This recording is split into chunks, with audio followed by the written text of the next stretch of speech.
We have some breaking news that's now coming in. This is to do with the controversy that's brewing in the United Kingdom after the ban on Maccabi Tel Aviv fans at Aston Villa. We're now seeing the Culture Secretary will be meeting officials to discuss this decision to block Tel Aviv fans from attending a football match. This happened in Birmingham. Meanwhile, United Kingdom Prime Minister Keir Starmer has called this ban a wrong decision.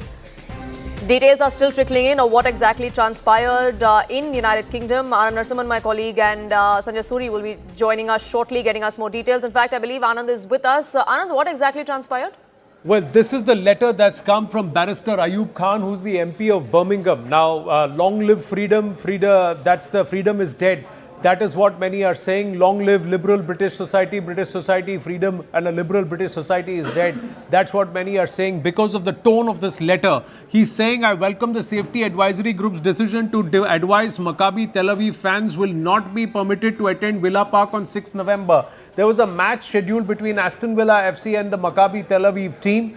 There are those who were taken hostage and released by the Hamas in the October 7 attack who have said that we are fans of Maccabi Tel Aviv. We are in Britain. Why shouldn't we be allowed to go and watch a match? Is there no freedom that can be guaranteed? Why? Because this is what the barrister is saying. He's saying from the moment that the match was announced, it was clear that there were latent safety risks that even our capable security and police authorities would not be able to fully manage. With so much hostility and uncertainty around the match, it was only right to take drastic measures.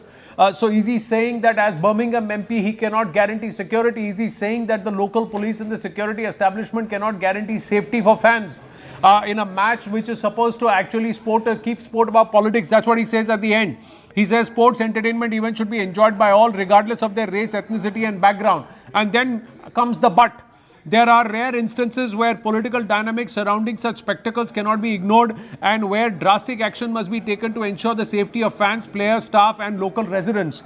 Now, I'm glad that this reality has been acknowledged in this case, and I'm grateful to Aston Villa FC, Maccabi Tel Aviv FC Football Club, that means West Midlands Police and Safety Advisory Group, for all their work to listen to our community's concerns. What does he mean by our community's concerns? Is he not MP for all of Birmingham? That's the big question. Now is the time to ease tensions, set aside political differences and focus on the football once more. So he's saying set aside political differences, ease communal tensions, and then he says focus on the football. But ease tensions. But he's also saying, sorry, no fans allowed. So isn't this hypocrisy? That's one. Secondly, isn't it a sad statement and a travesty of things? Is Birmingham now totally gone? Is it no longer a liberal British city? Why is it that fans of Maccabi Tel Aviv cannot watch the match? Why keep them out? That's what many Israeli are now turning around and saying, better you just put it on the stadium, no Jews allowed. So how are you a free society? How are you saying that you are going to allow all in society to come together? So that's the big question. Emily Damari is one of the survivors. She has come out and tweeted. She has put out a tweet where she's saying that I'm one of the people who was held hostage by the Hamas and I was released. And I am a Maccabi football club fan. Don't I have the right to enjoy and watch a football match in Britain? What about my freedom? What about my right in a liberal society, in British society? So what's the current state of affairs there? That is something that she has put out. We'll try and call out her tweet in a bit. But this is what is the bizarre turn of events that we are seeing in Britain, where fans are being identified by race, they're being profiled, and they are being denied entry into a stadium because a local MP feels his community is not going to be happy about it. So is Barrister Ayub Khan, the Birmingham MP, representing all of Birmingham or only a certain particular community who he feels will feel bad if Maccabi Tel Aviv come? Now, this is what Emily Damari has said. We'll try and call out this tweet, and she's replying to Ayub Khan here. So this is Ayub Khan, where he's saying, welcome the news that Maccabi Tel Aviv fans will not be permitted to watch the match. Then this is what Emily Damari has come out and said, and if you can call out this tweet and put it out. I was released from Hamas captivity in January, and I'm a die-hard fan of Maccabi Tel Aviv. She says, I am shocked to my core with this outrageous decision to ban me, my family and my friends from attending an Aston Villa game in the UK. Football is a way of bringing people together irrespective of their faith, color or religion, and this disgusting decision does the exact opposite. Shame on you, she says. And I hope you come to your senses and reconsider. I do wonder what exactly has become of British society. This is like putting a big sign on the outside of a stadium saying no Jews allowed. What has become of the UK where blatant anti-Semitism has become the norm? What a sad world we are living in. I think this post says and expresses the sentiment of a lot of people very, very beautifully. Emily Damari's post, contrary to what the rights and duty of an MP of a particular city is, where he clearly mentions our community, saying he's representing only one section of the British society. What has been the reaction of the government so far? We're given to understand that there has come some sort of condemnation that has come to the fore from the Prime Minister himself.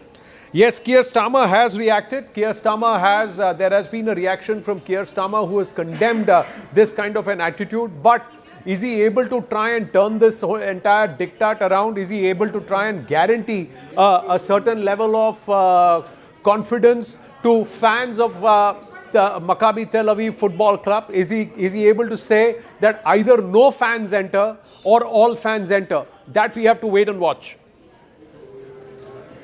Right, Anand, stay on with us. Sanjay also joining us. He's joining us from London, getting us more details. It's quite shocking, this ban and this letter that has now come to the fore. A condemnation has come in from Keir Starmer, Sanjay, but that shouldn't be all, isn't it? There has to be more than just words. More than words, and it's more than Birmingham and more than this match. Poonam, I'm actually at the moment in Leicester. This is in Midlands. This is another city in the Midlands, not very far from Birmingham at all. And this city is grappling with its own concerns because this is home to a very large Diwali celebration year after year. And this year, the Diwali celebrations have been curtailed by the local council here on the grounds that there are safety concerns because crowds turn up. And this is parallel to, and if you like, an extension to the kind of decision we've seen in Birmingham. And people here are very concerned. There have been large crowds here year after year, and the demand is that the crowd should be managed rather than reduced. And the city has done a fairly good job doing that. And this year there are concerns because the celebrations are being reduced. What has been permitted has been curtailed quite a bit, and there's a lot of concern here over this. Now, as far as Birmingham goes, there have been the stated reason, or the pretext, if you like, has been a concern over safety. We've seen the attack on the synagogue in Manchester just earlier this month. Only a couple of weeks back, one person was killed by an attacker, another was accidentally shot by the police in trying to manage this incident. And the other issue that people have raised concerns over and pointed to is the incident that happened in Amsterdam last year when the Israelis and local groups clashed over a football match. So these are the two incidents that local authorities in Birmingham are pointing to raise concerns that they cannot guarantee the safety of fans and therefore to stop them from coming all together. But clearly the need is to manage the fans rather than ban them. Absolutely. We'll keep a track of what comes next and what the reaction really is across the United Kingdom and from the world as well. For the moment, though, Anand and Sanjay, thank you so much for getting us the latest.